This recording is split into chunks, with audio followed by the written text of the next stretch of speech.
राधे राधे। मन की चंचलता कैसे मिटे? अभ्यास से, गुरुदेव के दिए हुए नाम जप से, सत्संग से, स्वाध्याय से, निरंतर बार बार अभ्यास से मन की चंचलता मिटती है। इसी प्रसंग में एक दृष्टांत है कि एक राजा के पास एक बकरा था और राजा ने एक बार ऐलान किया कि जो इस बकरे को पेट भर के चारा खिला करके लाएगा मैं उसे आधा राज्य प्रदान करूंगा, और लेकिन इसकी परीक्षा मैं स्वयं करूंगा कि बकरे का पेट भरा है कि नहीं भरा है। तो एक व्यक्ति ने कहा कि इसमें कौन सी बड़ी बात है, मैं ऐसे ले जाता हूँ और इसको पेट भर के ले आता हूँ। तो उस व्यक्ति ने बकरे को ले गया, जंगल में खूब हरी घास उसको खिलाई और उसका पेट भर गया, और वो शाम को दरबार में राजा के सामने उपस्थित हो गया कि देखिए राजन, मैं इसका पेट भर के लिए आया हूँ, इसका पेट भर गया। तो अच्छा, तो राजा ने हरी घास मंगवाई और उसके सामने रखी, तो वो बकरा उस घास को खाने लग गया। राजा ने कहा देखो इसका पेट कहाँ भरा है, ये तो अभी भी खा रहा है। तो ऐसा उस व्यक्ति ने ही नहीं, कितने ही व्यक्तियों ने ऐसा प्रयास किया और सभी परेशान हो गए। ये राजा की शर्त तो पूरी नहीं हो रही है।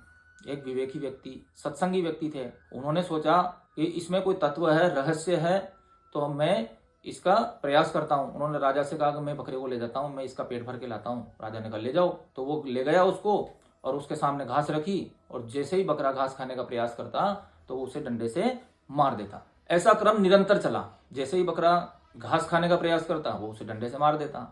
ऐसा करते करते बकरे ने घास की तरफ देखना ही छोड़ दिया। बकरे ने सोचा यदि मैं घास खाऊंगा तो मार पड़ेगी। फिर वो शाम को बकरे को राजा के पास ले गया और राजा के पास ले जाकर के कहा कि देखो इसका पेट भर गया है। राजा ने जैसे ही घास मंगवाई और उसके सामने रखी तो बकरे ने घास की तरफ देखा ही नहीं।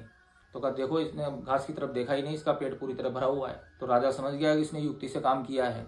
तो इसी तरह से ये जो बकरा है, इस दृष्टांत से शिक्षा मिल रही है कि बकरा हमारा मन है और इसको चराने वाला जीवात्मा स्वयं, और जो राजा है वो भगवान है, परमात्मा है। तो विवेक रूपी डंडे से इस मन को मारो, इस पे अंकुश रखो तो जीवन सुधरेगा। मन को विवेक रूपी लकड़ी से रोज पीटो। भोग से मन तृप्त नहीं हो सकता है, त्याग में ही तृप्ति समाई हुई है। मन जो है अहंता और ममता से भरा हुआ है। मन जब कुछ मांगे तो विवेक रूपी लकड़ी उसे वश में करो, वह वश में हो जाएगा। तो मन की चंचलता को मिटाने का उपाय है बार बार अभ्यास, निरंतर अभ्यास। निरंतर हम इस अभ्यास में, साधन में लगे रहेंगे। साधक का यही कर्तव्य है कि वो मन को वश में रखे। राधे राधे।